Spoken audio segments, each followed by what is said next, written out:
What's up? This is Peter from Zip Lips, and today we're going to go into my most recent track, Only Joking. Only Joking I did with my good friend Angie Ripe. Angie is a singer-songwriter out of Pennsylvania. I've done a lot of work with Angie over the years, and I thought she'd be perfect on this track, which is kind of like a New Jack Swing pop song, a lot of 80s and 90s elements, a lot of attitude. Angie completely killed it. I'm so happy with how it turned out. So we're going to go through the whole project. We're going to start with the very early demos I made to kind of give Angie a sense of what I wanted the song to become. Then we'll jump into Logic, where I did the bulk of the producing, where I wrote and performed all of the music for this song. We'll also go into Logic and I'll show you how I like to vocal produce, how I like to set that up for the singers. And then finally we'll jump into Pro Tools, where I'll show you how I did the final mix. All right, here we go. Okay, so let's look at these early demos first. I actually got started with this song a long time before we actually released it. So this first demo is actually from 2020. You'll hear there's a lot more guitar in it. The guitar is usually the instrument I start off with when I'm writing a song, but there's actually no guitar left in the actual song in the final mix. So you can kind of see how it really transitioned quite far from this original spot, but it just gave me kind of a starting point to start writing lyrics, try to get the chord progression in. So let's go ahead and play this first demo I have. When we first kissed, your lips that left me breathless. Now I'm just seeing red every time they are moving. Why should I give you yet another second chance when I know just what your alibi will be? You were only joking when you were talking about your ex. Only joking when you might send that late night text. Only joking when you were calling. Yeah, so a lot of elements are still there. A lot of the synths are very similar.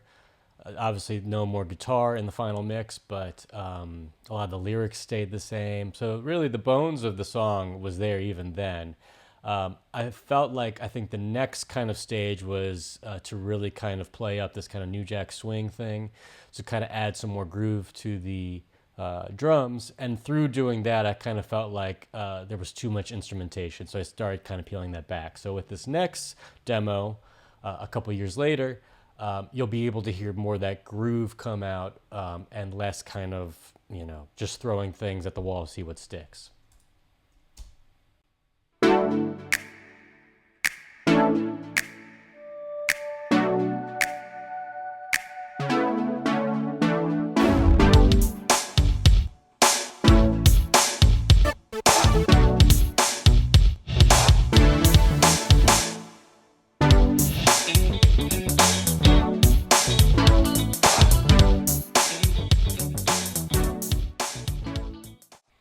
Yeah, so you can see this is pretty close to where the final mix ended up in terms of instrumentation. Obviously, there's still some guitar in there, but really a lot of it's there. I feel like a lot of the groove I found in this last demo before we jumped into recording vocals. All right, so now let's go into the Logic project and we'll look at all the instrumentation and kind of how all the puzzle pieces of this song fit together. Okay, so here we are in the Logic project. As you can see, it's a lot more tracks than the last song I did a breakdown for, Stay. We got all these drum tracks up here, along with some more kind of percussion and effects. We have two bass instruments, which I'll get into later. We have all these synth keys, those types of instruments down here in the pink. And then finally, we have all of Angie's vocals in purple. So again, I use Logic and Pro Tools in my music production and mixing workflow. I talked about it in my last video on Stay, if you want to kind of get a deeper dive, so I won't go into it here. But the gist of it is that I use Logic for production and I use Pro Tools for mixing. So in Logic, I'm still dealing with a lot of MIDI, a lot of soft synthesizers, and when I get into Pro Tools, it's all audio. Okay, so let's go ahead and start with the drums first.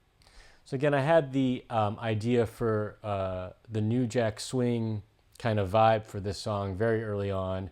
I listened to a lot of like Bobby Brown, Babyface, a lot of those kind of hits from the late 80s to kind of get the vibe. and also try to get a sense of what kind of instruments and sounds I want to use. So starting with the drums here, that's where a lot of, I think, the New Jack Swing sound comes from, beyond even just swung drums. So we have first the kick drum. You can see I'm using one of my favorite sample packs, this Hit Kit sample. So this is a bass drum from there. I'll go ahead and get into the pre so we can listen to the kick there.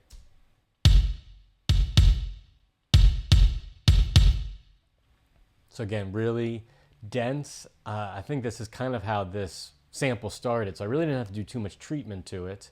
Obviously I have stuff going into a drum bus, but really not a whole lot. Let's go ahead and take these sends off so we can hear the kick drum basic. Yeah, but still has that weight there, right? So let's see, I have a non-linear reverb that I like using all the time with drums. We also have a parallel crush, it looks like. And again, all these effects here that I'm showing you, this is all over the entire kit. This is also going to a reverb here, tiled room. Again, I like to use my PCM70 hardware unit for reverbs once I get into the mixing phase. And really the two programs I use the most on that is going to be the tiled room and the rich chamber setting. So this is kind of a way to imitate that.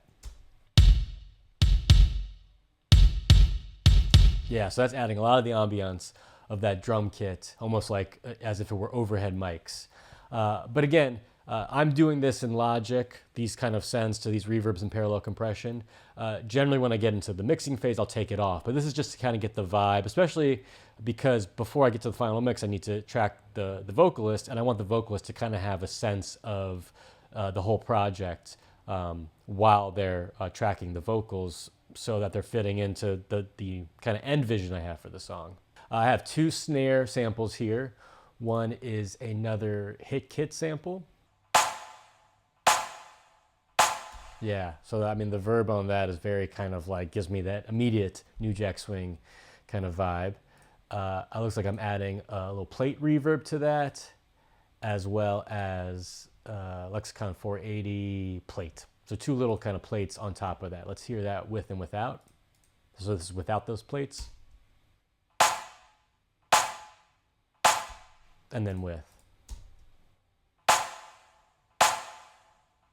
Yeah, just to give it a little bit more of a tail on that snare drum, so we can really, especially the pattern that I'm using is not super busy. It really is kind of a generic kind of kick snare pattern. And so I have the room to really let that snare ring out. So I'm also adding on top of that snare another sample. I'm not sure where it's from. It may be from another song that I did, and I just kind of took the snare sample and added it on top. So we'll listen to it isolated.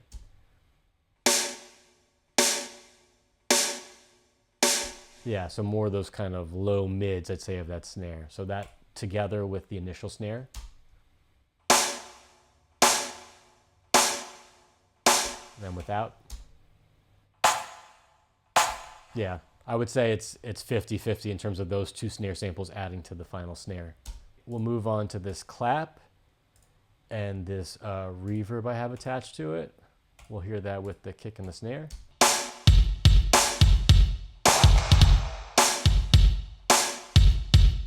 So it seems like it's right there. So this is something I heard in a lot of New Jack Swing productions, especially Babyface productions, where you'd hear a clap that was pretty dry, and then as an echo of that clap, you'd hear, to me, what was kind of like a splash, almost like a reverb. I'm not sure how they did it back in the day. How I did it here is I added the reverb with a really long pre-delay. I guess you could actually figure out what the actual, with the tempo, so I'm at 107 for my BPM. I could find out what like a quarter note is or a half note is. I just kind of felt it out.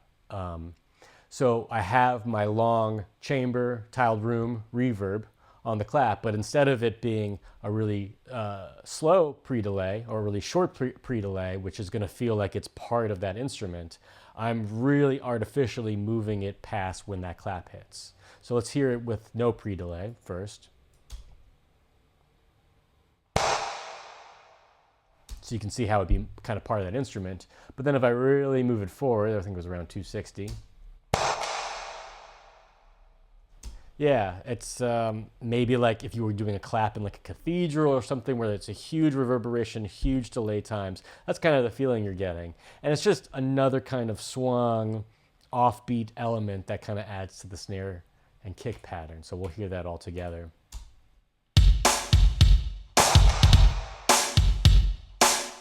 Yeah, so again, a real staple, I think, of New Jack Swing production, so I had to have it in here.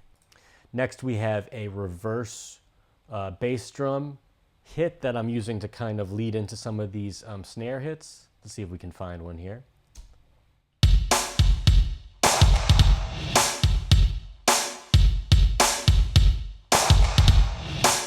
Yeah, almost like a ghost note you might have, that kind of feel of just to give a little bit of difference to the pattern, so it's not just straightforward drum machine like just a little bit of ear candy there, you could say. Next, we have the hi-hats. Again, this is the real kind of swung element that really moves the song along and I think gives that New Jack feel.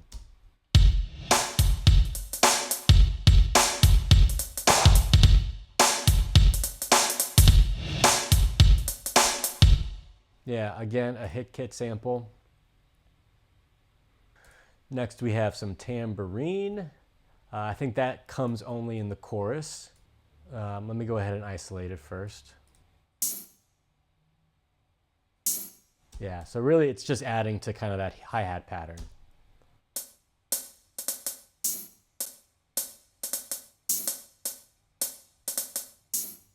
Yeah, and again, I think the non-lin on that drum bus is really adding to that kind of feel on that tambourine. Next, we have a cowbell. I also think this is only happening in the choruses. We'll listen to that against the snare and kick.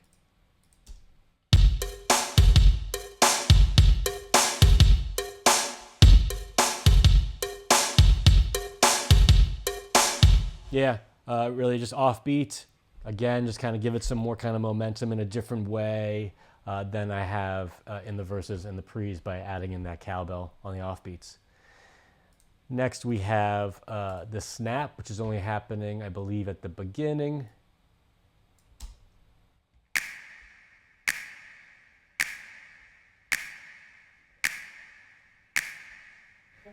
Yeah, to me, like a very, maybe Michael Jackson. I feel like Dua Lipa does a lot of this in some of her songs. Just a fun way to kind of get started, to give a little bit of rhythm to the intro when it's really just the vocal, so that it's not just the vocal and just kind of like, you know, in this kind of liminal space, but really start the rhythm off early. And then finally, we have this shaker here with the snaps.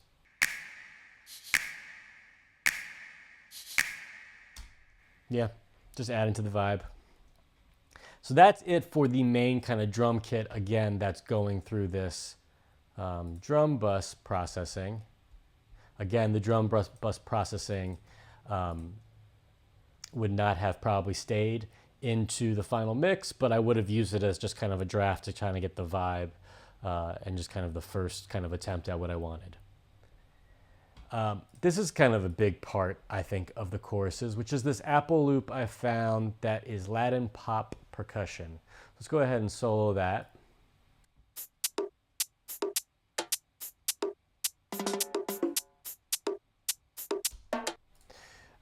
Which is really all I'm doing is just band passing it. Here's the without the EQ.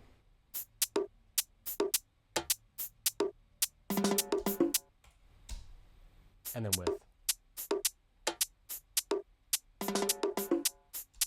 Yeah, because I just really wanted that mid-range of that. So I really liked this against the drums pattern, the drum pattern in the choruses. And one thing I did here is I'm using the full loop in the second chorus and the third chorus, but I'm only using just a bit of it here in that first chorus. This is something I'll do very often, is I'll have kind of every idea that I have for a chorus, I'll make that the last chorus, and then going backwards, I'll just strip away certain parts. I'll strip away the cowbell, I'll strip away this kind of percussion loop, so that the earlier choruses are a little bit more sparse, and then when we get to the end, it's like all we're all firing from all cylinders. I hear this a lot. I've seen in interviews. I feel like it's a Max Martin thing that I've seen before, but where you're kind of introducing all these instruments almost like characters in a play, and they're all kind of coming in, and they all have their moment, and then they come in. But if you have too many characters entering at once, it's too much for the audience to process. So I love the idea of, if I have 5 really distinct elements in a song, one by one, in the second verse, the second chorus, and the pre, kind of entering them onto the scene, into the song, and then by the end, everything's going. It's a really effective, I think, pop production technique. Next, I have some crashes here. Just kind of simple, drum crash hit. I also have some reverse reverbs here to kind of lead us into some of the major parts. This is really fun. This is happening in the choruses. This is from my Yamaha RX-5 drum machine. It comes with like a cartridge that had a bunch of different kind of like samples on it. And this was one vocal sample I really love that I've been trying to find a way to put it into a song for a while. We'll bypass the effects first here. Okay, so like super 80s kind of like old, vocal sample, not very high def. So first thing I did is I added this kind of megaphone setting to it. Okay, and then it's adding this Sound Toys effects rack, which is just kind of a ping pong delay. Right, and then final gated reverb to it. Again, just trying to add some more elements to this song that kind of give it that attitude. It's such like a, F you kind of song to the what the singer's trying to send to this person. So I thought anything that adds to that vibe, I'd want to try to incorporate here. So let's listen to that with all the drums.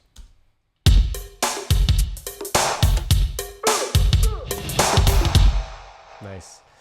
Next, we have this breath sample that's only happening in the second verse. Just a fun thing to use instead of a crash. And I think it's kind of happening on top of some of the hi-hats there. Okay, actually probably on the claps. Again, just a little bit of kind of akin to what I'm doing in the chorus with that vocal sample from the RX-5. Just trying to add a little bit more beatboxing. To me has got that kind of like aggression, and it also kind of fits in time in terms of the kind of time period that I'm looking for this song. So I really like that. A couple more risers here leading us into some of these parts. This is cool. This sample here is from my buddy Jesse.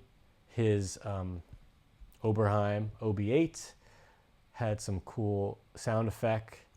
I think it's leading into the second verse here. So this is it without the settings, or without the plugins first. Okay. Then I added on a panner, a little bit of a phaser, a filter, and then some more EQ. And we'll listen to that heading into the verse too. I think that's because the vocals kind of drop out at that moment, and I just needed something to kind of transition us into the next section without the audience getting bored.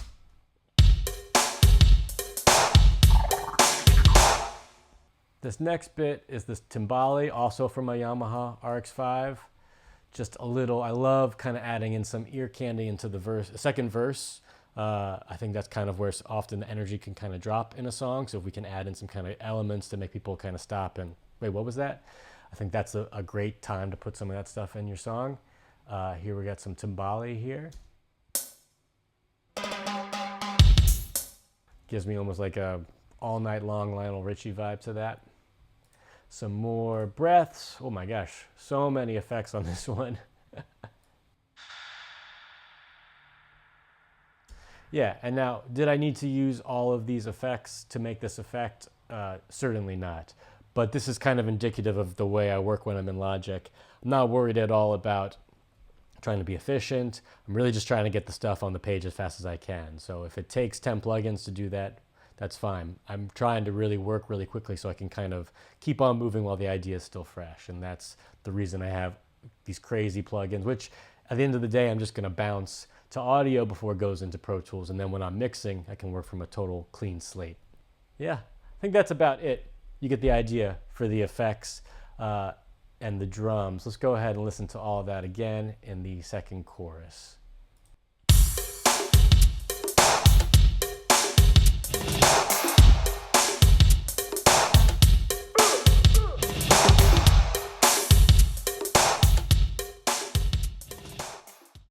Next, we're going to talk about the bass here.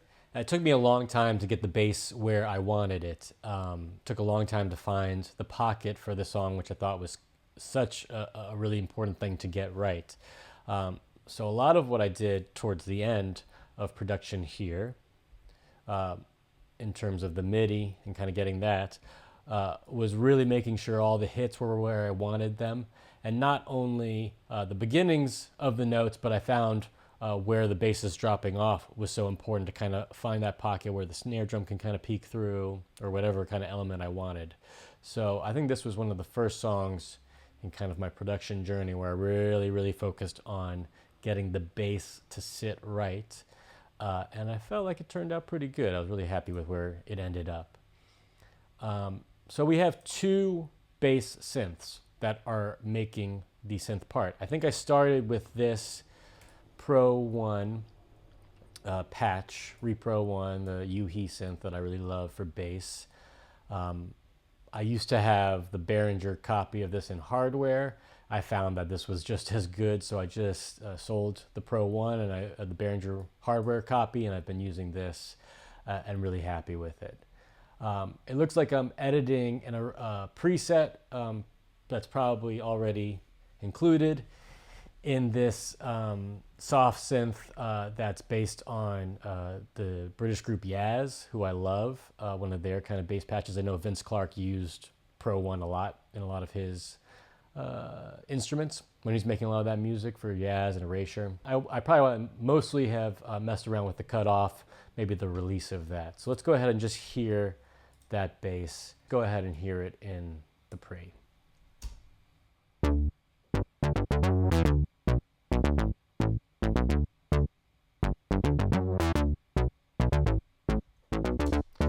So it really has a nice character. I didn't do too much to it. I rolled off a little bit of the bass. I'll explain why in a second. And then I added Decapitator, which is just one of my favorite plugins to use on any kind of soft synth or virtual instrument, just to give it a little bit more life. So I'm really adding to the mid-range here. And I'm doing that because probably midway through the production, I realized the bass wasn't giving me the heft that I needed. So I moved on to using a second synth, and you can see with the EQ here, I'm doing a low pass around 200 here because I really just wanted the really subby low lows of this synth, which is also a UHE synth Diva, which I use a ton. And this is just a bass patch I found there, I guess. So let's listen to it without the EQ first.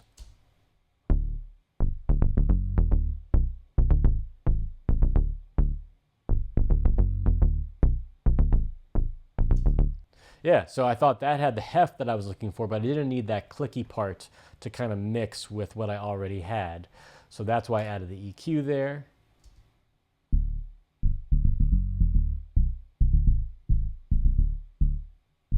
So now we just have those super subs and low lows. that together with the original bass patch.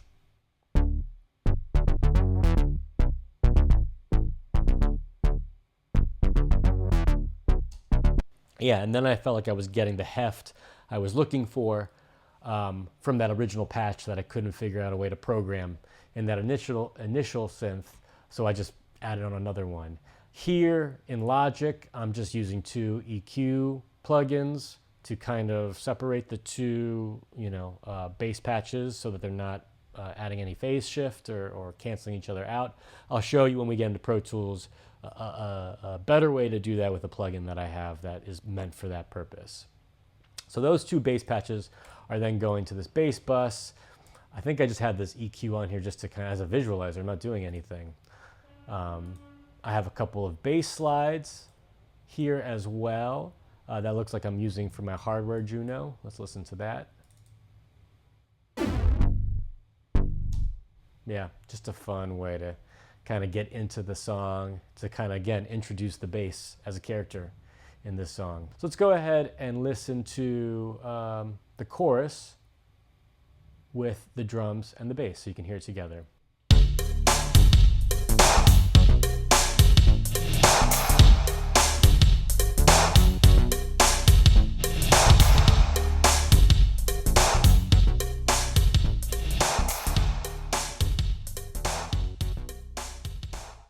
Let's move on to the synthesizers.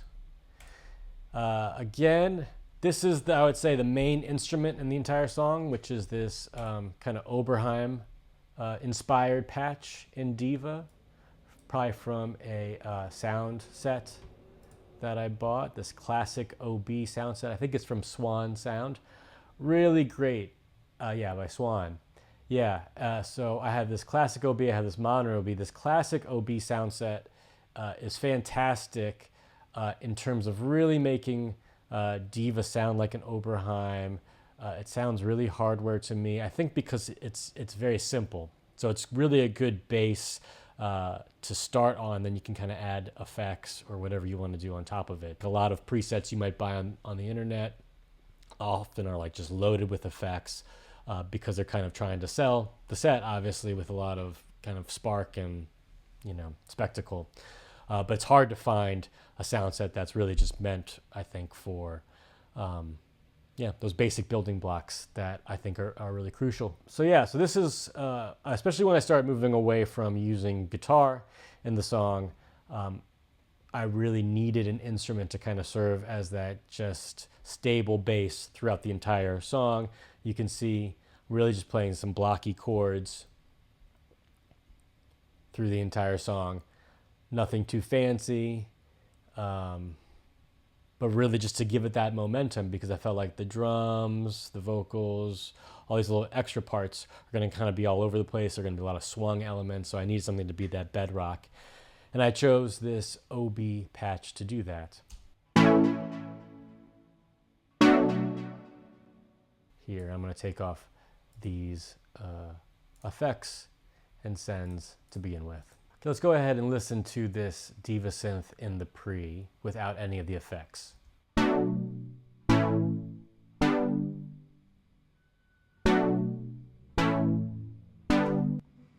Okay, I first started off with an EQ just to cut out some of those low lows that I don't need because they're covered by the bass.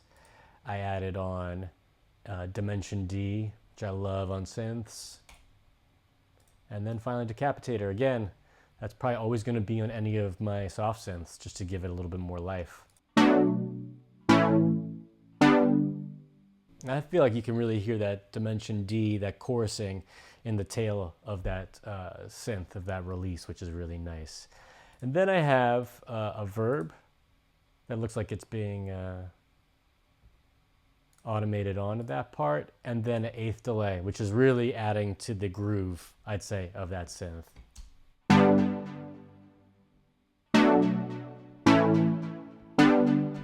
Against the bass.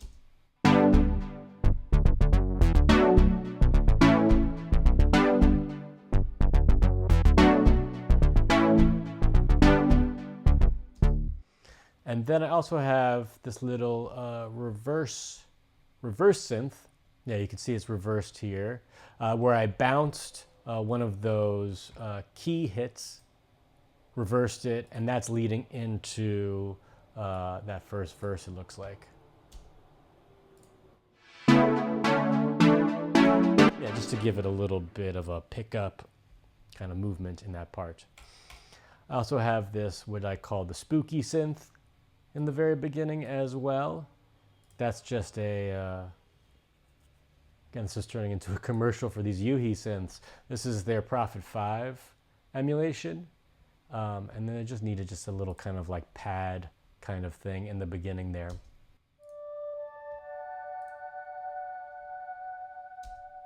Yeah, just a little bit of flavor in the beginning there.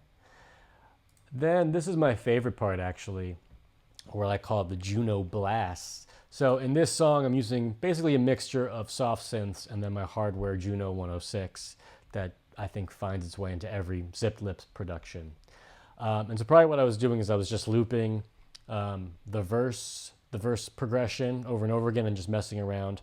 On this Juno patch that I have, this B22 patch, it's just a really wide open kind of polysynth classic patch. And as I was kind of messing around, this was my favorite thing that I found in the recording of it. We'll play it against the verse and the bass.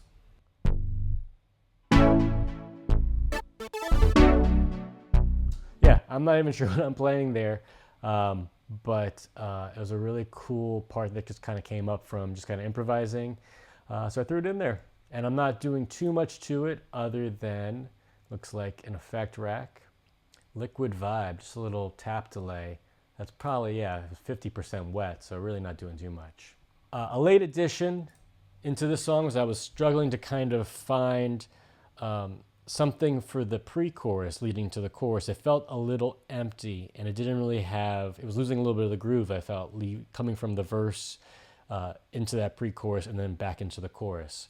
So I very late into production, probably after we even tracked vocals, I started using this Tal Jupiter emulation in the verses. Again, much like the cowbell on the offbeats is kind of adding to that groove in the drum pattern, I wanted something similar happening in the synth pattern.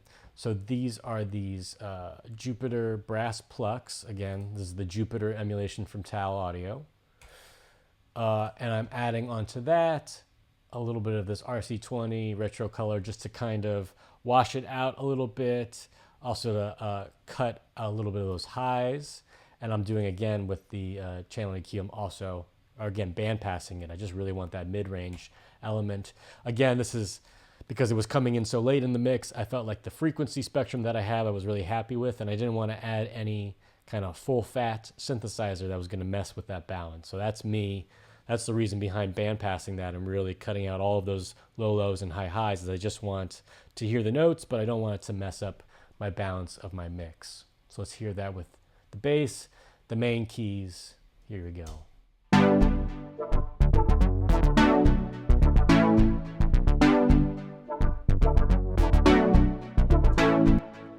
It's a little different than how it sounds in the final mix. So I clearly in Pro Tools then kind of mess with it even some more. Then in the second pre, on top of those brass plucks, I'm adding in more, which is now this Diva synth. And it looks like it's a Jupiter 8 kind of inspired patch there, some brass. Adding, I love this plugin, Digitalis by the guys who make Sketch Cassette, which is a really great kind of tapey plugin that I used a lot in Stay. And this is one that's got a bunch of fun presets to kind of give you kind of early internet vibes. Skipping CD if you want to kind of have something that's kind of like, you know, as if it's kind of breaking down. It's a powerful plugin. I'm probably using 5% of it because I really deal a lot with the presets and then just kind of moving a little bit here and there. But it's a fun one to play around with if you want to get some that, I don't know, hyper pop vibe or anything that's kind of that Y2K early 2000s vibe. It's fun for that. Again, I'm band passing and some more RC20 on top of that. So let's hear that.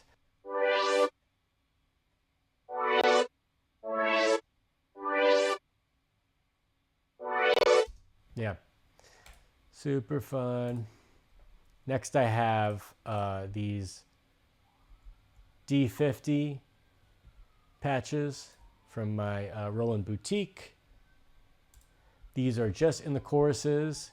Again, I talked about this a little bit in my stay video, but I really love digital synths trying to replicate analog. If you're thinking of like maybe the DX7, the D50, the Korg M1, I think using that kind of attempt at analog that these like early digital synths were doing, along with analog synths, along with the soft synths that I'm using that are kind of emulating analog as well, but just a later generation. I think it's fun to have all those flavors together, and you can use the same similar type of patches, like I'm using a lot of brass patches in this song, but because I'm using these different flavors of early digital analog, actual analog with my Juno 106, soft synths, you can get away, I think, with mixing and matching them and not having it feel too samey or kind of one thing on top of each other. So let's listen to that with the main bass and those main keys. So this is in the chorus.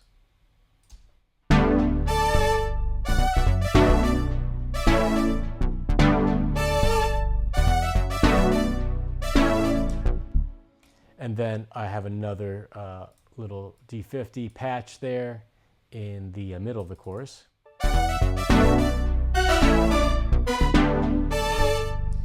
And obviously I'm panning these synths in the stereo field to make space as well. But I think a lot of that also it just comes kind of naturally from the kind of flavor of these synths and the different ones that I'm using, instead of using the same type of synthesizer to do similar parts. So this next instrument is probably the one non-80s, early 90s instrument that I'm using in this entire production, which is from Arturia, these augmented strings.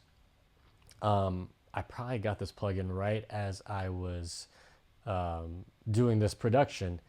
So I was playing around with it, and I really just love this pop staccato patch in there. I think before I had this instrument, I was maybe using my Behringer vocoder, which has a string patch on there, which I'm using later in this song.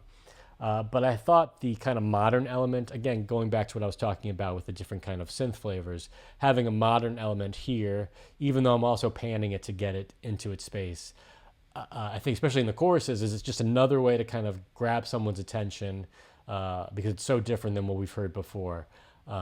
And so I thought that was a really effective way of getting us into the chorus. So we'll listen to that with all those previous elements I have there.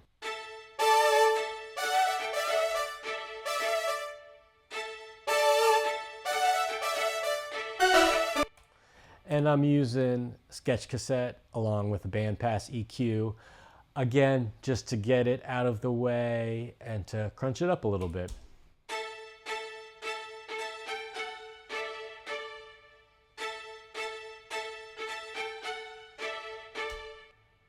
I have some more synths happening in the bridge here. I'll just play them real quick for you, but they kind of follow the same kind of ethos that I have with the other synthesizers in this song.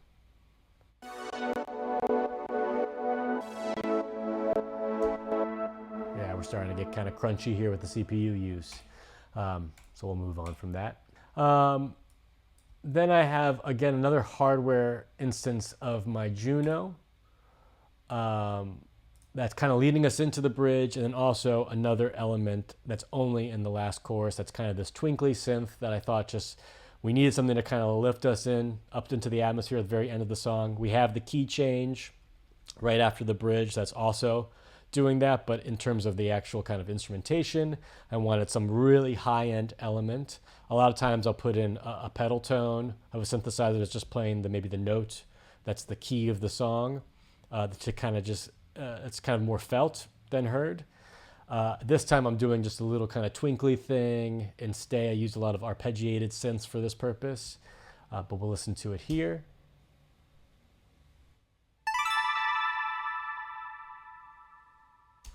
In the same way I might use a crash cymbal at that point, I'm using that. So we'll listen to that with the drums.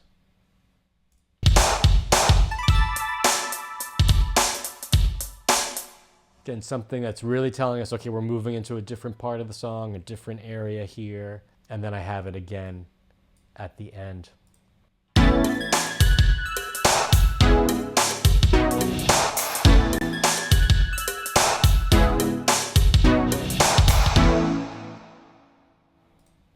Next we have, again, what I was talking about, this kind of pedal tone we do have here in the song that's starting in the second chorus and adding into the third chorus, which I think, yeah, is just the key of the song I'm playing here.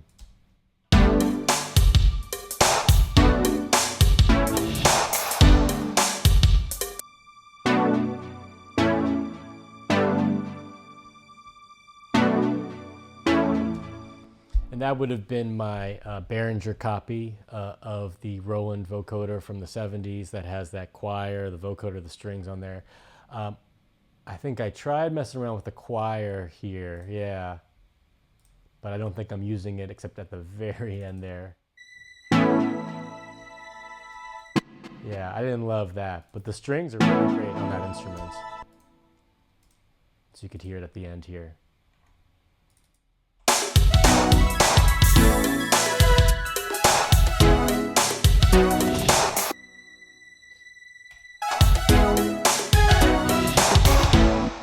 Yeah, so again, the strings in there for that pedal tone, just really more felt than heard, I think is really important. And it's difficult to find that balance, but when you get it, it just feels like we're lifting off into space. It's a really great way to kind of add that little extra oomph to your final chorus.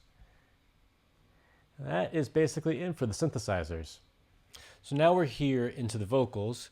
I'll talk about how I do the vocal processing when we get into the Pro Tools session, but right now I just want to talk about how I set up my sessions when I'm tracking vocals. So I'll have all the instrumentation and I'll go ahead and usually bounce either a 2-track or maybe I'll bounce just some main stems of the drums, the bass, all the music. And I don't want it to basically have all the MIDI and all the soft synths going because you could see we're already running into some CPU issues in this project. So get it down just to audio, get it into a new Logic project, and then that's where I'm going to track the vocals. I'll also have a sheet printed out in addition to maybe a sheet that I print out for the artist with all the lyrics on there, or if they want to use an iPad or their phone, they can do that. But I'll have a printed out sheet that has all of the lyrics kind of on a table, in each little bit on its own row, including any ad-libs that I have an idea for. And then I'll just, as we hit all of those lyrics, I'll go ahead and just mark them off. And that's because oftentimes I'm doing the engineering and the vocal production at the same time myself, and it's just so much to kind of keep track of that it's really easy to be like, all right, we finished vocal tracking for the day. And sometimes I might only have someone for a single day. And if you forgot to track some of the vocals in verse 2 because you were so busy trying to get the choruses right or something like that, you're kind of screwed. So the sheet that I print out where I'm marking, okay, did I get everything, I find is really useful. The other thing that I do after I've tracked everything, well, I guess I should say first, I'll have, generally speaking, the artists, I'll have them go through the song once to try to get the vibe of the song, especially if it's the first time they've sung it and it's something that I've written that they haven't written. I'll have them go ahead and sing it all the way through, and then we'll pick apart each part and kind of nail that. We'll nail harmonies. But basically, by the end of this, I'll have tons and tons of tracks in that vocal project, and I do like to do my vocal comping in Logic. So how I do the comping bit, and the comping bit is that's choosing the best take from all your takes, is I think I read that Ian Kirkpatrick does this. I think he may have been in Sound on Sound, that magazine, talking about this, but I found it to be a really effective technique for vocal comping that I've used since this project on, which is, let's say I have the first verse and I'm going through either the first few words or I have my first kind of little phrase that I want to attack and choose the best one. Instead of having to get down to what I think is the best version of that, I'll pick the 3 best versions. And so basically what I'm doing is, instead of making one comp that's the best version of what I think for the song, I'll make 3 different comps, and then I'll comp the best comp from those 3 different comps. So I think a lot of the issue oftentimes that you get into is you kind of lose sight of the final product because you're always trying to find what's the best. And it's like being in the optometrist office and you're trying to say better or worse for the eyeglasses. It can be very quickly kind of get away from you, and you can kind of lose sight of the bigger picture. So by getting the comp down to 3 tracks of 3 of your favorites rather than the single favorite, oftentimes I can just be like, okay, I know that doesn't work. I know that doesn't work. And it's really easy to get down to 3, and the decision fatigue, you push that off because all you're trying to do is get it down to a few good choices that could work. And then I'll bring those 3 comps into Pro Tools, and that's where I'll finish my final comp. So we'll get into the vocal processing, like I said, into Pro Tools, but you can see here, I have my 3 comps that I moved back into the Logic project as I was finishing up the instrumentation. I have a vocal stack of all the ad-libs here, and then all the harmonies that I chose. But I'm really doing quick pans here. I'm not trying to really get it into place until I get into Pro Tools. And you can see I have all these going to just their own bus. So I'm doing just some quick processing just to get it kind of sounding right. And then, at this point, then I'm bouncing everything to audio. I'm exporting it all into Pro Tools, and then I'm finishing the final mix there. So I finished the instrumentation, I finished the vocal production. Now let's get into Pro Tools and we can get into mixing. All right, so here's the Pro Tools session. I talked about this a little bit in my stay video, but in Pro Tools, I like to set things up in folder tracks. So I have all my individual tracks routing to, you could say, like a stem folder. So I have drums, bass, keys, lead, ad-libs, backgrounds, effects, verbs, delays, and those are all feeding into the 2 bus here. I also have this music bus, and that would be everything basically except for drums and vocals. And that's because at certain points in the song, I'm doing some kind of macro automation to all of these stems at once. And I wanted to be able to kind of control that without affecting the vocals. I realized on my stay video, the previous song breakdown I didn't talk about my mix bus. So let's do that now. I don't really have too much on there. I like to try to keep it as minimal as possible. But you can see it down here. So again, I have this 2 bus is feeding everything, including this music bus. And then this 2 bus goes into a print track. And that's where I print all of my mixes. So on my 2 bus for this session, I have Golfos, which is kind of like a smart dynamic EQ. I have the settings pretty high for this. It's at 20% for recover and tame. This is such kind of a black box of a plugin. It's really great, but it's kind of hard to discern what exactly it's doing. Because of that, I'll usually keep this on as the first plugin on my mix bus.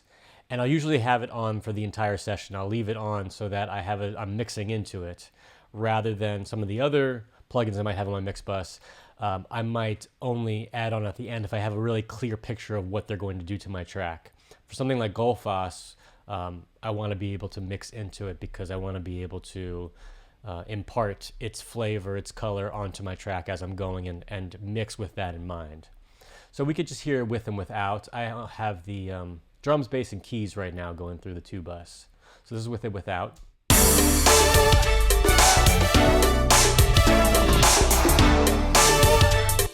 And then with.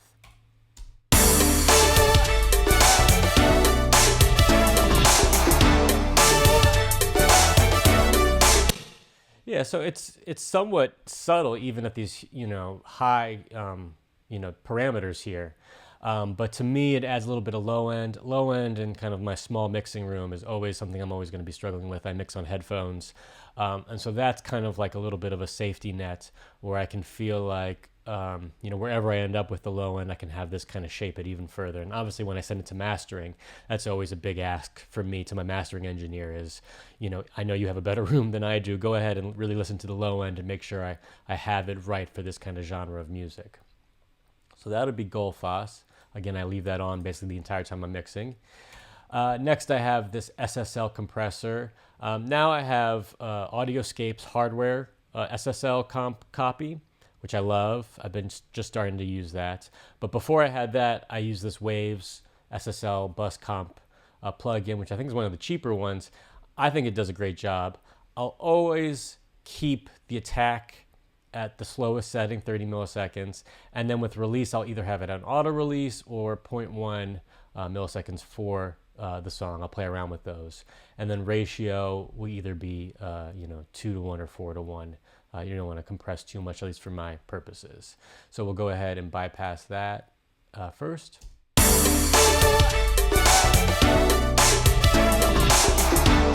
And then with it on.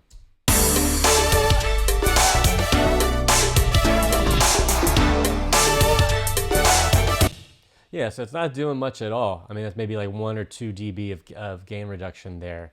But again, just kind of gluing it, just the typical kind of SSL comp thing is great. And I'll use those SSL comps also on some of these routing folders here. You can see I have one on the keys to kind of glue it before it goes to my 2-bus as well. And then this is a hardware thing, so it's made inactive right now. But my Silver Bullet, my louder than liftoff Silver Bullet, I don't know if I mentioned this before, but that's a huge core part of my workflow in both production and mixing. The Silver Bullet is kind of like a tone box. It has these kind of like API and Neve inspired transformers, just like kind of the way I use Decapitator, that plugin, to kind of give some grit to a lot of the soft synthesizers that I use. I'll use the Silver Bullet, and really I'll try to pass everything through the Silver Bullet as I'm recording it, or if I record it somewhere else after the fact, I'll pass it through the Silver Bullet. Just kind of adds this kind of sheen. To me, it's my substitution for not working in a console, but to have that kind of console flavor to it. I'll usually do Neve for anything I want a little brighter, and then the API setting for things that I want kind of on the drums or the bass, a little bit kind of thicker kind of sounding. And then the Silver Bullet also has an EQ on it. So I'll also, you can see here, I'm adding about 4 clicks on the bass, 3.5 on the presence. It's like a, just kind of a broad EQ. For me, I just like the kind of the tactile feeling of using hardware. I find it's a really great workflow efficiency maker beyond just the kind of tonal capabilities. So that's always going to be on my mix bus. I also have a Pro limiter, a Fab filter limiter here, and then also one final one. I would take this off before it goes to mastering, but if I'm making mixes for myself to listen to in the car or on earbuds, or to send to any of the other people I'm working with on this song, I'll leave that on just to get it to kind of a typical volume so you can kind of better A/B it with other tracks. Okay, so here we are in the drums for this track. A lot of this you'll recognize from the Logic project. A lot of the same instruments here. I don't think I added anything when I got to the mixing phase, except for just kind of adding some of these auxiliary tracks to add some more effects. We'll start with the bus processing here. Let me go ahead and take these, bypass those. Yeah, so again, the routing folders makes it so easy to not only have my 2-bus processing, but also have processing on each stem that I want. So it's really easy to kind of make a drum bus kind of processing here. That's just a kind of metering plugin, so we'll make that inactive for now. Next, I have this black box kind of distortion plugin, saturation plugin. Really great. We'll go ahead and A/B it against, let's do the pre-drums. So this is without it. And then with.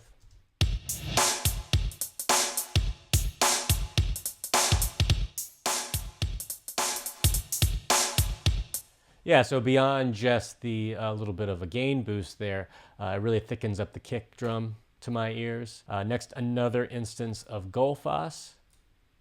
So in addition to the one that I have in the drum bus, I also have this one. But you'll notice here I've blocked out. I've told it to ignore anything kind of below 400 hertz.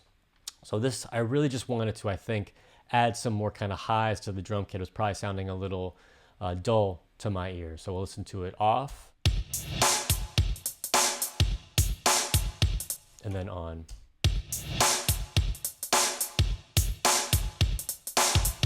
Yeah, so those hi-hats really brighten up there. It also kind of cuts out some of the kind of harsh frequencies, I think. I have a clipper here, this K clip from Kazrog. Okay, yeah, so this initial trim plugin actually was adding 6 dB there. So we'll put it back on again and we'll listen to the clipper again. So this is with the clipper off.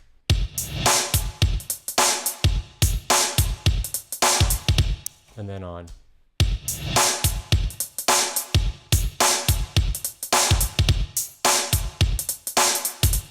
Yeah, so that's probably just to get some more kind of loudness for free. It's really thickening it up and giving the kind of like perceived loudness, adding to that without having to actually those peaks go a little bit higher, so I can kind of keep it still at the same kind of level in my mix. I love using clippers. I've just kind of started getting into that, using clippers on the drum bus. And then I also have another limiter, doing quite a bit here. So it's here with it off. And then on.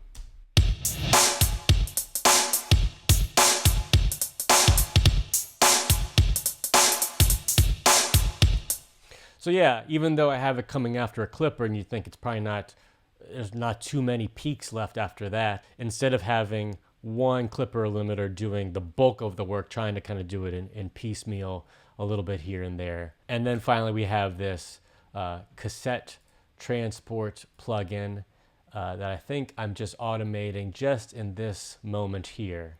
So we'll hear that.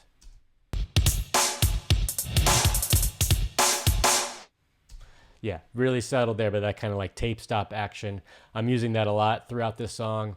I love this plugin. I think it's free from, I think, Waves Factory, but really great. It's got a lot of other kind of, you know, tape cassette effects going on here, but really for the kind of stop and starts, if you want that kind of special effect, I find this one to be really, really useful for that. And you can see I'm using it also on the music bus at that same spot. So probably because the drums are not heading to the music bus, I needed to replicate that special effect on the drum bus itself as well. Again, we were talking about how I'm using two different snare samples here. I just kind of named them top and bottom just for myself. That's going to a snare bus. We'll go ahead and just listen to the kick and the snare together in the pre.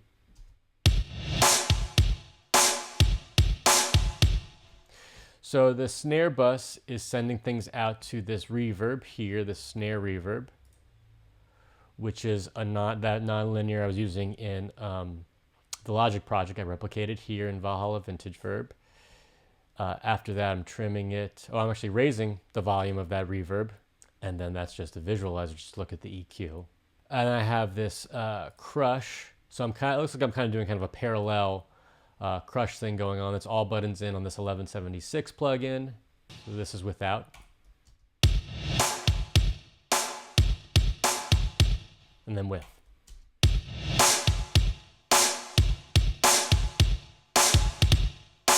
Yeah, so that's a really big part of that tone. Probably to give it a little sense of gluing those two disparate samples together. It's going to do that. It's also give me that kind of crunchiness to kind of cut through. And then after that, I also have this snare gated reverb down here. Again, similar to what I was using again in the Logic project, just a little bit more cleaned up for this mix. We'll go ahead and listen to it with and without. So this is without. And then with.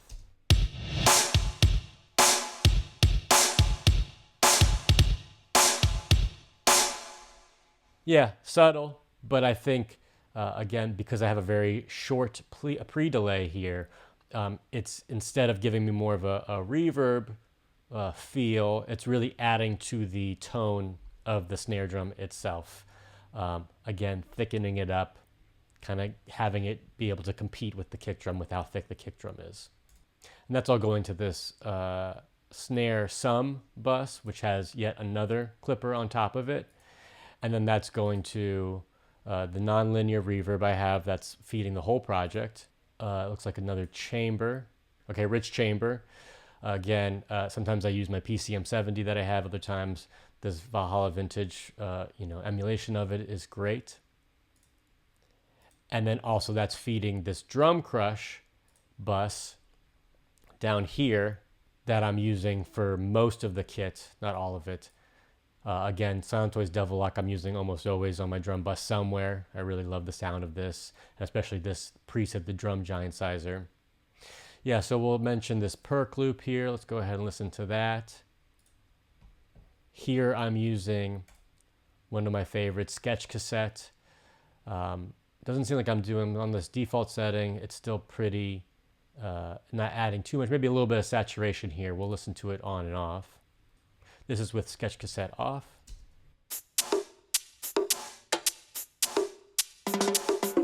And then on.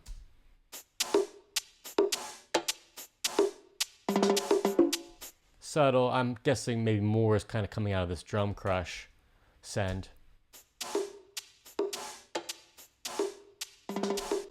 With that on. Yeah, again, this is feeding the Soundtoys Devil Lock there. Yeah, that's the kind of nuts and bolts of the drums. Let's move on to the bass. Okay, so first I have this sub bass here. We'll go ahead and listen to it by itself.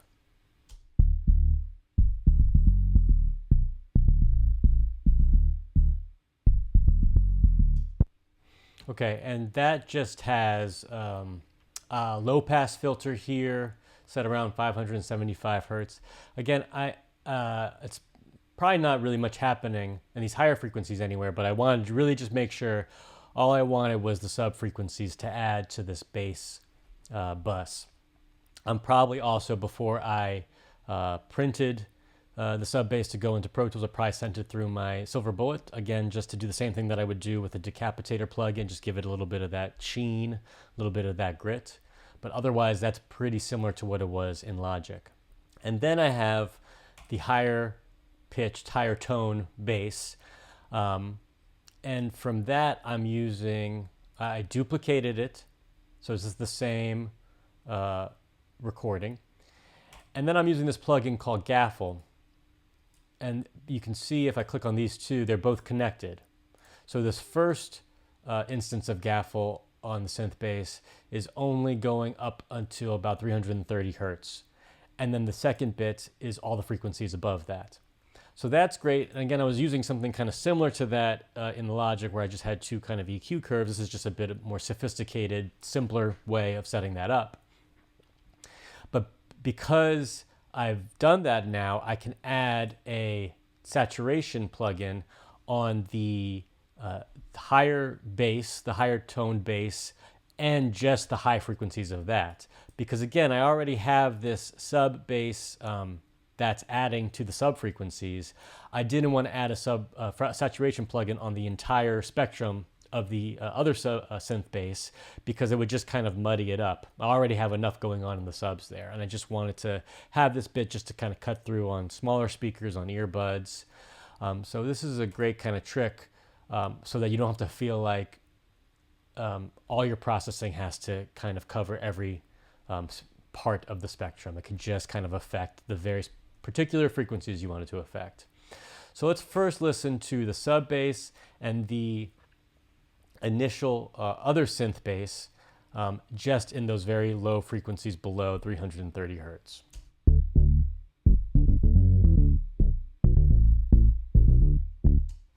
Okay, so you can kind of hear it, the tonality of it kind of getting a little brighter. Now we'll add on the duplicate of the synth bass for those higher frequencies. I'll take off the saturation plugin just for a second so we can hear it all together.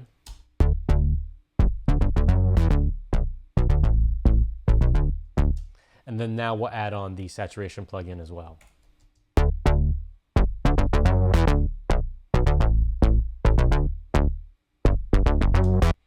And again, you could immediately hear it thicken up those higher frequencies, but it's not touching anything in that lower bit, so that lower range can really stay clean. I just want kind of that just kind of sine wave of bass to add to my mix, so that I'm not competing with it, fighting it the rest of the mix. I just have that saturation on that higher bit, so it's great for that.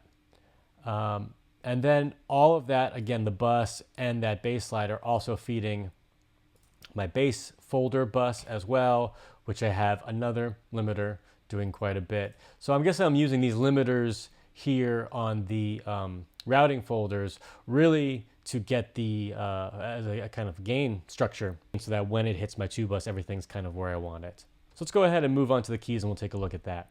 Very similar to what I've done in a lot of other projects in terms of how I'm affecting this. Again, all of these synthesizers, whether they be my hardware Juno or whether they're the soft synths I use in that Logic project, they're all going to go through my Silver Bullet. So they're already getting a little bit of saturation through that box.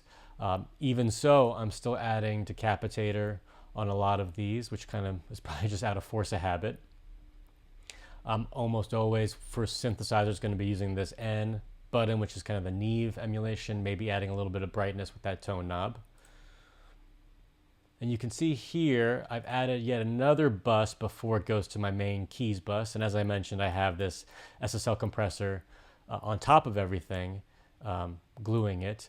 But even so, I've added this main synth bus that I guess the main, that would be all these the Oberheim Diva setting, or the patch that I have, is all feeding into this main synth bus.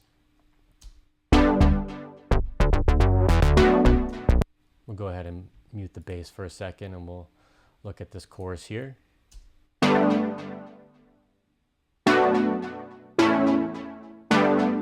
So beyond all of the individual plugins I have here on this main synth bus, again, I'm also high passing it because that bass is so prominent in the pre's and the chorus. I didn't want the synthesizer fighting with those frequencies.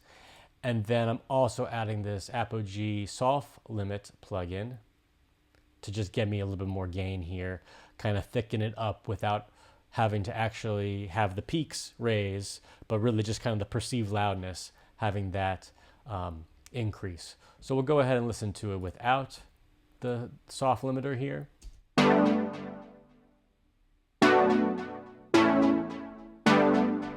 And then with.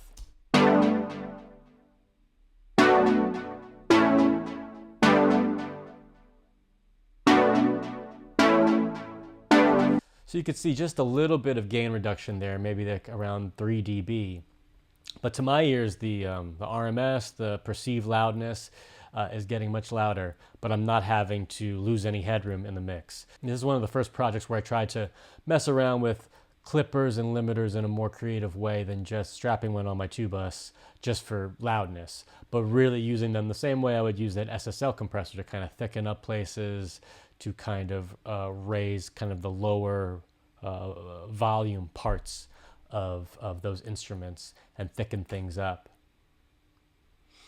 I have those violins, which I'm not doing much other than a bunch of trim plugins and a little bit of the black 1176 compressor, and then an EQ plugin again, high passing quite a lot of this synth parts, just because the bass has a lot of movement in this song. It's very subby, and I really wanted to make sure none of these synths were kind of in that same region as where my bass is lying. I'm using on this brass plugin in the pre. Let's go ahead and listen to that.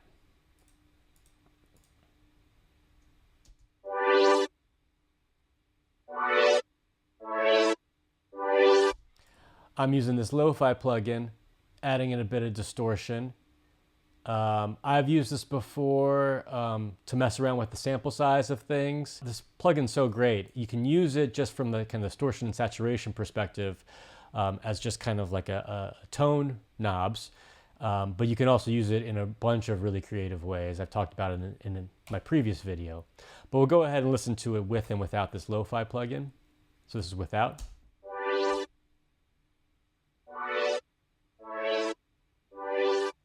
And then with.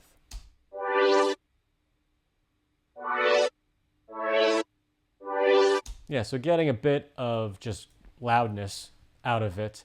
But again, it's just another flavor outside of my silver bullet, out of the decapitator that I can use for saturation. Out of that black box, I'm using that as well. Just a great way to not be using the same kind of tools for everything, to make everything kind of samey sounding, but a little bit of flavor here and there. And then again, my sketch cassette I'm using on this Juno Blast. We'll listen to it without, and then with. Yeah, so a lot of loudness there. You can hear that noise from that chorus of that hardware Juno. And the same thing here for that D50 brass. Right, that'd be this. Again, really just using the saturation part of the sketch cassette. But you'll notice really throughout, I'm using micro shift here, not a lot of chorus on these synths, which is odd for me because I really do use a lot of chorus. I think it's probably because I was using so much when I was building the project. A lot of that chorusing is baked in here, so I didn't need to. But I would say for the synths, overall, very light, a little bit of decapitator, a little bit of EQ, but a lot of this sounded really good in the Logic project, so I didn't feel like I needed to really reinvent the wheel once I came to Pro Tools. Let's go ahead and listen to the keys and the bass together from the pre.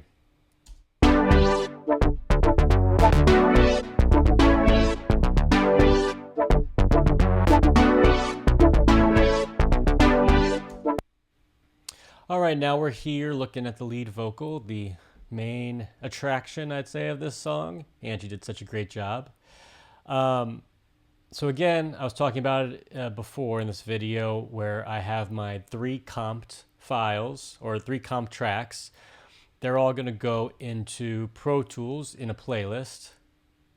So if we change this to playlist here, you'll see I have my, from before in Logic, you'll recognize my 3 comps. And then once I have it into Pro Tools, that's when I'm actually doing my final comp here. So you can see I've taken all these little bits, all the different color-coded bits that assign to these 3 tracks here. So quite a bit from each comp. But again, I'm not dealing with 10 different comps and having to try to find the best one out of that and taking forever and A-Bing myself into oblivion. I'm just having to deal with the best out of these 3. So I find it makes it go, the workflow go so much faster, and I'm not kind of losing sight of what I want that final vocal to be. So I have that initial comp done, and then for this track, I had a little trim plug-in there. I added an auto-tune, not because Angie really needed it for her voice in terms of being pitchy, but really because I felt like, and especially a lot of her own solo work, it's just kind of a sound that she has for her vocal, kind of like a Charlie XCX. It's a sound for her vocal too. So I used it here, I would say a relatively fast retune speed, but not too much on the flex tune here. Humanize a little bit. Obviously, finding the key is important. I think I changed this to chromatic. It really just needed a little boost to the notes where it was already headed towards, rather than really like locking it into place into a major scale. And also, I'm melodyning as well before I get into these kind of plugins here. So I'm melodyning it first. I'm doing any kind of my timing and kind of, minor tuning changes. And then once it's in here, I'm adding autotune on top of that. So really, it's already pretty tuned. Autotune is really just acting as that kind of, half robotic kind of color to the tone, rather than using it as kind of a blunt force tuning utility. And then another trim plugin here, adding a little bit more volume, a little EQ, and then that's going into my hardware 1176 copy, my Serpent Splice that I love. Looks like it was on the black mode for her vocals. I think I tried it on the blue setting. It was a little too harsh. And so then at that point, I bounced it to another track, this track here. So I have my comp really just in terms of organization, just so I wasn't kind of, I had more room for plugins if I needed it. It wasn't kind of getting in the way. And so let's go ahead and now, after all those kind of plugins and going through my Splice 1176, let's see where we ended up with that vocal. When we first kissed your lips, they left me breathless. Now I'm just seeing red every time they are moving. Great, so we have a tuned vocal, it's timed right, a little EQ, and then going through that 1176, it's already sounding really great. I added on a de-esser here. When we first kissed your lips, they left me breathless. Just to really tamp down on those S's. Having another EQ here just for another kind of dip to get rid of some of that mud in the 200s. When we first kissed your lips, they left me breathless. Now I'm just seeing red every time they are moving. And then finally a limiter. Again, similar to what I'm doing before, I'm really just using these limiters as gain stagers. When we first kissed your lips, they left me breathless. Now I'm just seeing red every time they are moving. Yeah, so like less than a dB of gain reduction there. It's not much. Okay, so that's it for the kind of the inserts. Now we get on to the sends. The first thing I have here is this double bus. I got more into this kind of workflow in the previous song breakdown for Stay, so I won't repeat it here other than to say this is a trick I got from the Produce Like a Pro YouTube channel. It's really great, and what it's doing is it's got several different waves doublers at different kind of delays and detuning parameters here to kind of do a doubling kind of automatic double tracking kind of sound to it without it being, with keeping it, the mono compatibility of it in place. So we'll listen to it first without the, we listened to it without the double. So let's listen to it with the doubling on. When we first kissed your lips, they left me breathless. Right, as opposed to without. When we first kissed your lips, they left me. And then with. When we first kissed your lips, they left me breathless. To me, that's such a huge part of the sound. That's what kind of brings it from kind of a documentary level to something that's otherworldly. That's that kind of pop vocal sound. That doubling kind of technique is so great for that. We also have a vocal crush bus down here. That's this Klanghelm DC1A plugin. That's kind of, I put it in the negative setting, and it's kind of like instant kind of all buttons in 1176 kind of crush thing. And then after that, I have my gem Dopamine, adding that kind of Dolby A kind of brightness. And then finally a Soothe. So we'll go ahead and listen to that with now the crush bus on. When we first kissed your lips, they left me breathless. As opposed to it off. When we first kissed your lips, they left me breathless. Yeah, great. Just a little bit more of that kind of radio kind of crunchy sound to it. I have it looks like a slap going on down here. Let's go ahead and listen to that. When we first kissed your lips, they left me breathless. Great. Next, we have the PCM70 going to this rich plate reverb. That's going to add a lot to the sound. Let's go ahead and listen to that on. When we first kissed your lips, they left me breathless. Now I'm just seeing red every time they are moving. Yeah, so again, this is that PCM70 that I have in hardware, Lexicon reverb unit. I printed the plate here. And then on top of that, I'm adding in a compressor that's side-chained here, so that instead of having the reverb kind of covering her entire sound as the entire time she's singing, I just have the reverb popping up in the spaces where she's not, which is really great in these verses because there are some good spaces where she's not singing. So basically, the actual vocal line is side-chained to this gate or this compressor here. And then as soon as the vocal ends, the compressor opens up and you're going to hear more of that vocal. So let's go ahead and see it in action. When we first kissed your lips, they left me breathless. Now I'm just seeing red every time they are moving. Watch. Right, so you could really hear that reverb peeking through in that little break there. So this is kind of a kind of classic technique, and it's really just about messing around. You can see the release time is really long. It's almost a whole second.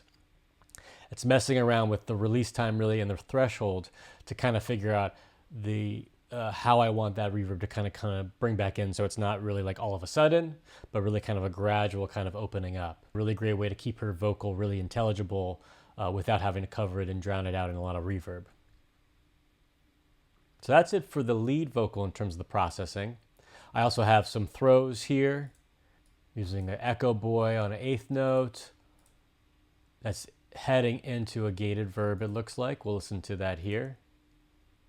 You weren't talking about your ex, only joking. When you might send that late night text, only joking. When you were calling me a bitch, only joking.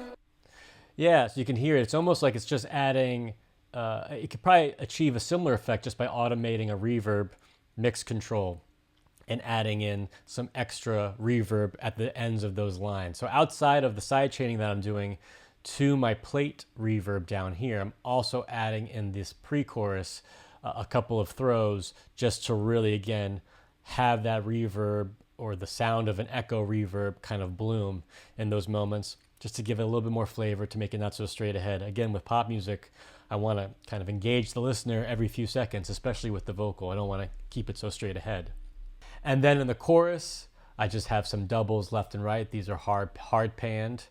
Again, beyond just the doubling that's happening throughout the entire song with that double bus, I wanted the choruses to feel even more super wide. So we'll listen to it starting in the pre, heading over. Calling me a bitch, only joking. 'Cause you're always joking. Well, I ain't laughing no more.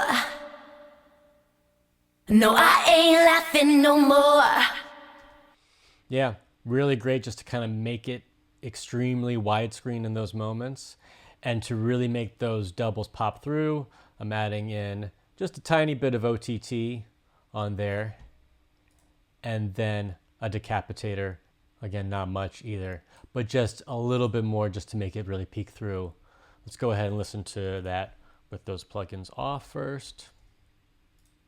Well, I ain't laughing no more. And then with those plugins back on. Well, I ain't laughing no more. Again, this entire song I'm thinking about how can I really get the attitude, get that grit.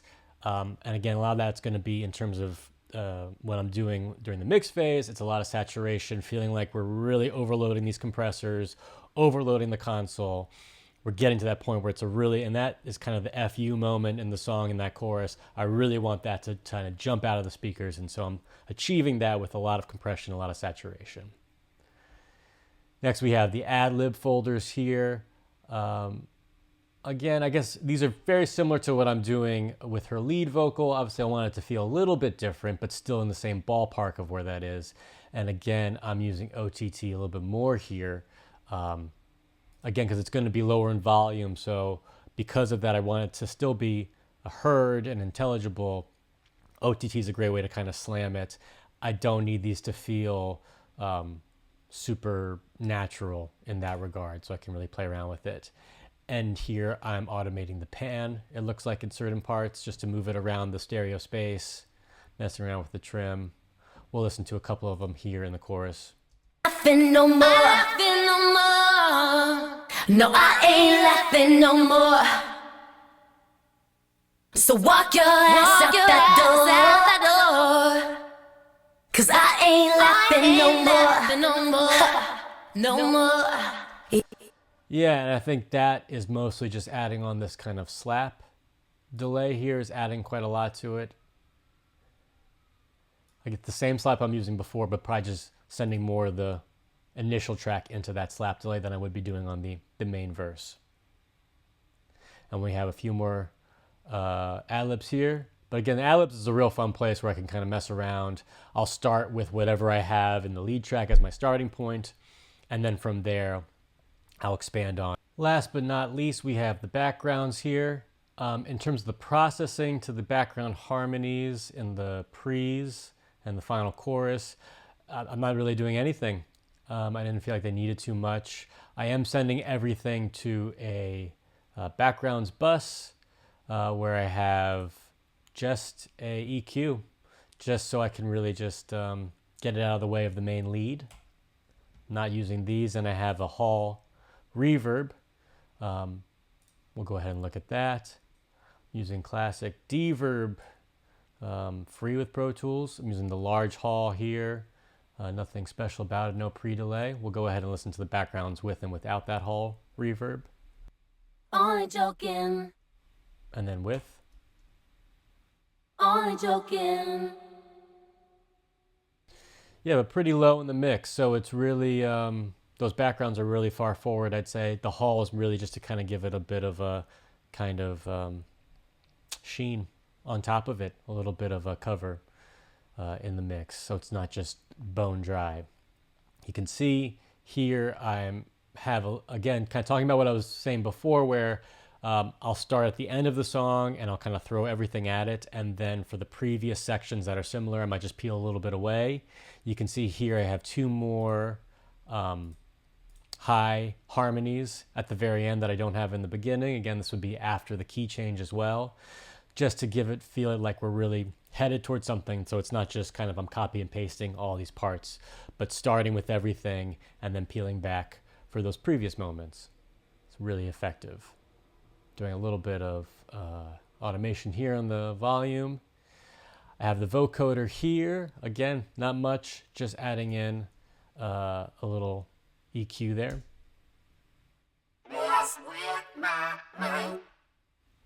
Yeah, it's very simple. I'd say the only real kind of creative thing I did here with this backgrounds is for this hook leading into the chorus, or the final pre and the final chorus. So this would be leading into the key change. We'll go ahead and listen to that. Okay, we'll listen to it without these plugins first. Yeah, so that's just really simple kind of vocal line I had Angie sing. I think when we were writing this in the Logic phase, I wasn't really sure what I was going to do for this bridge here, but I knew I needed to kind of give it a little bit more excitement than just kind of that plain Jane vocal line. So a lot of this is being carried by this OTT here. That's just a little EQ. Let's go ahead and listen to it with the OTT on, as opposed to this. So already get some more attitude from that. I'm adding in a lo-fi, changing the sample size just a bit, and adding some distortion just to make it a little crunchier, just to make it stand out in a different way than the rest of the vocal processing in this song. And then now this effect rect I think is doing quite a bit here. This tape room plugin, or this tape room preset, it looks like it's a bunch of echo boys. Yeah, quite a few. Nothing tied to any specific note in the song, so really I think it's going to give me more of a reverb here. Let's listen to that. Yeah, so that's really just the reverb actually. Have this instance of RC20 here. Okay, so this is adding quite a bit of distortion, a little bit of stereoizing. Again, kind of messing around with the bits, the bit range, just like I did with lo-fi, with messing around with that sample size. Let's listen to this. Okay, you could hear at the end there, right? That little kind of phaser kind of sound. After that, I have my trusty cassette transport. So again, like I was showing you with the drum bus before, I'm using this throughout the song quite a bit. So now we can hear it, how it's going to add a kind of tape stop to the end of that line.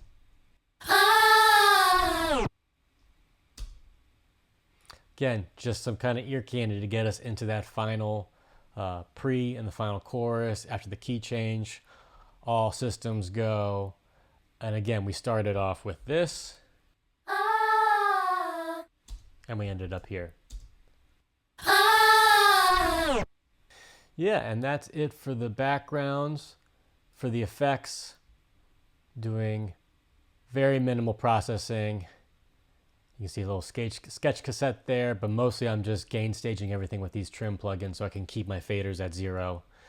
And yeah, that's about it for Only Joking. I think the things that I struggled with the most with this song was, even though I have a lot of different instrumentation, a lot of different synthesizers, and I even got rid of the guitar, as you could see in those early demos, I wanted to really keep the groove prominent. I wanted to have the bass really cut through kind of all kind of systems, and both kind of smaller speakers and kind of bigger setup. So I wanted the sub frequencies to be there, but I didn't want to lose that if you're listening to it on your iPhone, because that bass part is such a huge part of the groove. Obviously, having a great vocal made it so easy to kind of fit everything around it. It gave a real purpose, I think, to the song once we landed on that vocal and Angie tracked it. And then I kind of had my North Star, and I could build everything around that and really try to match the attitude that Angie gave to that vocal, match that attitude in the rest of the instrumentation. Yeah, so I'm really happy with how this one turned out. I hope you enjoyed watching this deep dive into Only Joking. I'll try to do some more song breakdowns in the future, but for now, I'll see you next time.